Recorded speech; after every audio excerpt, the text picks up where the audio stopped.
investor smelter diberi insentif super royal, misalnya berupa pembebasan pajak atau tax holiday selama 25 tahun. Meskipun insentif tersebut hanya bisa dinikmati oleh investor dengan modal di atas 25 triliun, namun bukan karena kita anti tax holiday, tapi pengawasan pemerintah terhadap kebijakan itu tidak akan ketat, jadi membuat investor Tiongkok tadi pasti mengakali negara Indonesia. Kita urai satu persatu. Mengapa tidak ketat? Backup penguasanya terlalu kuat. Sejauh ini terdapat informasi PPh Badan tidak bayar, nol besar. Ini membuktikan tidak ada yang mengawasi sesudah diberi tax holiday tersebut. Selama ini dinikmati oleh para invader sumber daya alam tersebut. Karena nikmat sekali fasilitas yang pemerintah berikan, rasanya feeling saya 3 tahun setelah beroperasi investor Tiongkok di Indonesia, mereka sudah break even point, balik modal, dan keuntungannya setelah itu puluhan triliun. Logika perhitungannya. Dan ini pendapat pribadi ya, mesin-mesin dan investasi itu di markup agar nilainya lebih dari 25 triliun sehingga dapat tax holiday. Aslinya walau alam. Kalau saya sebagai investornya, karena saya mirip dengan mereka, paling top 10 triliun modalnya. Kalau saya dikasih kesempatan di negara lain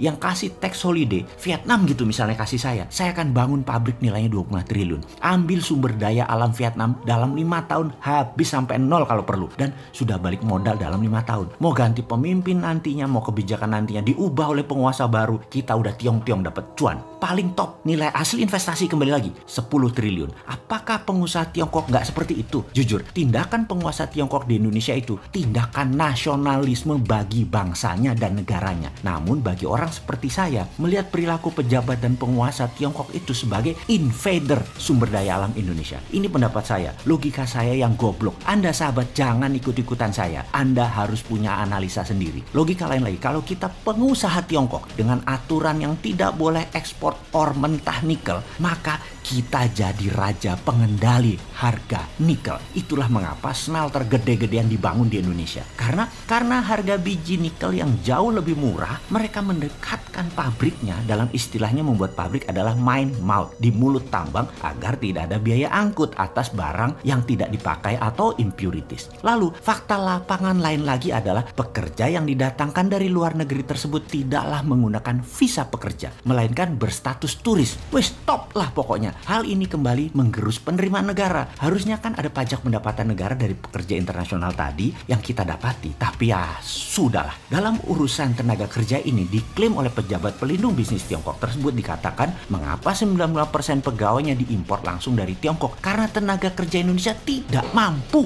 Wih, kok pejabat menghina dan merendahkan bangsa sendiri, tidak dihujat atau tidak dicopot ya jabatannya? Apa karena sponsor buzzer dia itu ya? Atau karena dia serba bisa? Dia bisa merangkap banyak pekerjaan dan banyak jabatan. Super canggih dia. Bahkan jabatan menteri mah kecil buat dia. Gubernur, bupati, wali kota, panglima, pangdam, danrem, pemadam kebakaran, Baywatch, penjaga pantai. Kalau dicopot dia bisa gantikan. Hebatlah orang ini. Lalu ada hal yang saya pribadi masih kepikiran. Asli kepikiran kalau saya mengandaikan saya adalah pengusaha Tiongkok. Saya pasti hanya akan buat smelter pembuang impurities. Saya tidak akan buat pabrik refining atau pemurnian nikel. Nggak akan. Smelter itu difokuskan hanya ambil bahan baku alam yang paling top nikelnya 2%, di mana kebanyakan 1,6%. Lalu mereka akan bakar dalam tanda petik agar membuang bahan-bahan yang tidak diperlukan. Jadi dalam 1 ton output produk, bukan 1 ton nikel, tapi 1 ton tersebut nikelnya hanya 25% kandungannya. Sehingga masih belum dikategorikan nikel agar pajaknya bukan pajak nikel. Apa kayak dikasih nama nikel oxide, nikel ore, karena 75%-nya bukan nikel. Karena mereka butuh yang 75% ini. Ada feronya, ada litiumnya, ada banyak deh. Sama seperti dalam video sebelum ini. Pabrik smelter koper di Gresik tidak akan keluarkan koper murni 99,9%. Juga goldnya 99,9%. Karena berakibat keluar juga goldnya, platinumnya, tembaganya. Nggak bakal. Jadi apa yang mereka lakukan? Mereka hanya buat anoda slime saja. Jadi dibayar pajaknya bukan finish product. Jadi kalau kita nih pengusaha Tiongkok yang nasionalis, maka ngapain kita buat refining di Indonesia? Keluar nikel 95%. Ngapain keluar litium? Ngapain keluar feronya? Pabriknya juga harus ada abadi di Indonesia. Nggak bakalan, karena stok kita kan mau dikeduk abis-abisan dalam 10 tahun ke depan. Ngapain pabriknya abadi? Yaitu pabrik refining refining. Pastinya ini cuman buat keduk sumber daya alam Indonesia. Ini pasti yang tidak diperdulikan oleh banyak rakyat karena sudah ditutupi buzzer dan ditutupi media mainstream bahwa nggak apa-apa SDA dikeruk sampai habis dalam 5 tahun ke depan dan pabrik smelternya dicitrakan itu baik buat negara. Wes itulah yang kita tahu saat ini. Yang kita tanya kemudian, bener baik buat negara? Mana bukti setoran pajaknya? Kembali kalau kita jadi pengusaha Tiongkok, kita buat smelter hanya pembuang impurities, pabrik pemurnian tetap di Tiongkok. Pokoknya main cepat aja yang di Sulawesi. Bener kan kira-kira bayangan kita ini? 10 tahun,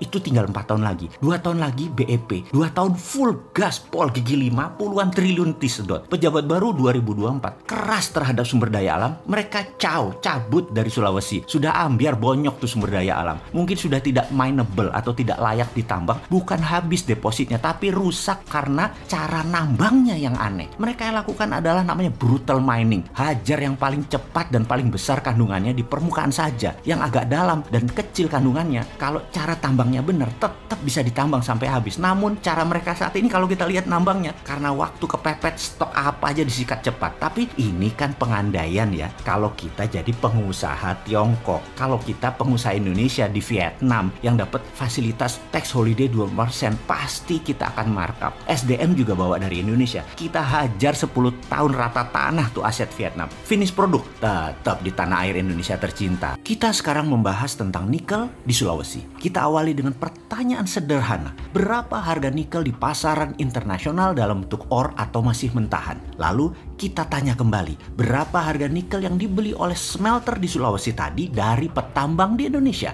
Oke, jangan dijawab dulu ya, sabar ya pertanyaan tersebut. Kita lanjutkan dulu. Kita semua mengetahui bahwa bahan baku diolah jadi bahan setengah jadi lebih untung karena naiknya lebih dari 100%. Apalagi bahannya jadi bahan jadi. Untungnya bisa 500% dibanding jualan bahan baku. Sumber daya alam Indonesia kalau hanya dijual tanah air seperti tercatat dalam Omnibus Law yang tercatat lebih dari 250 kata yang menyatakan tanah dan air, keuntungannya kecil kalau menjual hanya mentahan. Maka kalau itu tambang mineral, untuk mendapatkan nilai lebih, membangun smelter akan membuat produk setengah jadi atau bahan jadi dari mineral nikel tersebut, dan ini lebih menguntungkan secara ekonomi. Untuk itu kita ingatkan masyarakat agar lebih paham dunia penambangan dan dunia smelting proses dari mineral mentah menjadi bahan setengah jadi. Kita ambil contoh tidak nikel dulu ya, sabar ya, tapi sebuah perusahaan yang dikatakan smelter dalam tanda petik di Gresik yang memproses 1 juta metrik ton per tahun koper konsentrat dari Freeport. Kita juga harus ingatkan satu lagi. Freeport itu tambang tembaga, copper mining. Yang bilang Freeport itu tambang emas iku sopo? Mana emasnya? Lah yang diekspor koper konsentrat kok. Yang dihasilkan koper tembaga. Jadi Freeport tambang tembaga karena hasil yang didapat dari pajak negara saat ini adalah mengekspor tembaga. Wes, rausah kakeran takon ya. Wes, kita lanjut. Sekali lagi, Freeport adalah tambang tembaga. Tambang ya bukan manufaktur, bukan pabrik, bukan smelter. Pabrik, smelter bukan ranah penambangan atau pertambangan, tapi ranah industri. Jadi smelter itu adalah industri. Smelter adalah pemrosesan mineral mentah menjadi bahan jadi atau bahan setengah jadi. Kembali ke benda yang dikatakan pabrik di Gresik yang katanya smelter untuk koper konsentratnya Freeport. Diproseslah koper tadi jadi anoda slime dan ini diekspor ke Jepang. Oke, sebentar ya, biar paham lebih detail lagi. Anoda slime tadi apa sih? Kok nggak diteruskan prosesnya? Kok nggak di refining? Maka jawaban saya sebagai orang yang baru 20 tahun main di dunia smelter dan pertambangan adalah ya memang bukan smelter itu pabrik, hanya blister doang, misain impurities atau mineral yang tak berguna menjadi bentuk anoda slime. Yang mana ketika dikirim ke pabrik di Jepang, anoda slime tadi diurai sampai proses refining atau pemurnian, barulah dimanufaktur di Jepang tadi. Keluarlah produk akhir yaitu emas, platinum, bahkan ada uranium. Yang mana ketika dikirim ke pabrik Jepang, anoda slime tadi diurai dari 1 juta ton terdapatlah 20-40 ton per tahun emas. Platinum antara 10-15 ton per tahunnya. Indonesia nggak dapat benefit dari gold tadi. Piye jawab bejal pertanyaan ini. Loh, Indonesia selama ini hanya dapat pajak dari tambang Freeport berupa koper konsentrat yang tidak seberapa nilainya, lalu dicuci lagi di Gresik sebagian, cuman bayar pajak barang setengah jadi, lalu anoda slime tadi diekspor, yang mana setelah di refine baru dapat mineral murni PGM atau precious group metal. Paham ya? Yes, dan jadi perusahaan-perusahaan tersebut selama ini ini menikmati ketidakfahaman pejabat sampai beberapa presiden mereka itu menikmati. Enak ya, sampai sekarang enak banget jadi mereka. Oke, silahkan dilanjut menikmati semua kelemahan ini, karena kalau nanti sahabat muda dapat mandat di tahun 2024, pasti di stop semua kenikmatan korporasi dan pejabat atau mantan pejabat pengejar rente yang dapatkan benefit kelewat banyak kemarin, karena pejabat nanti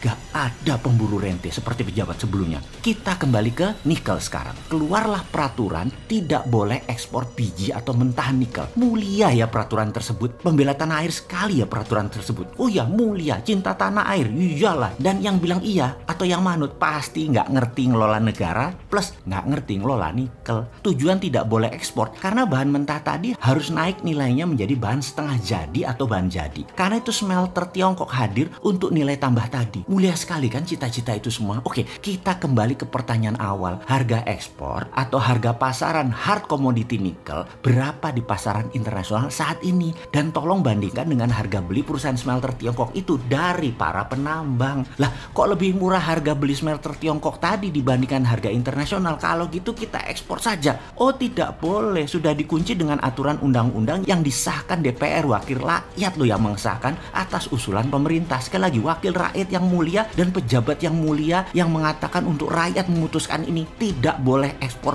mentah nikel. Walaupun harga internasional lebih mahal, harus dibeli perusahaan lokal Indonesia, tapi pemiliknya si Tiongkok. Jadi inilah yang terjadi saat ini di dunia penambangan nikel. Semoga saya salah lagi di dalam menganalisa, karena bener deh, jangan sampai ada yang komentar sebegitu bodohnya pejabat negara dan wakil rakyat atau pura-pura bodoh. Toh rakyat tidak paham.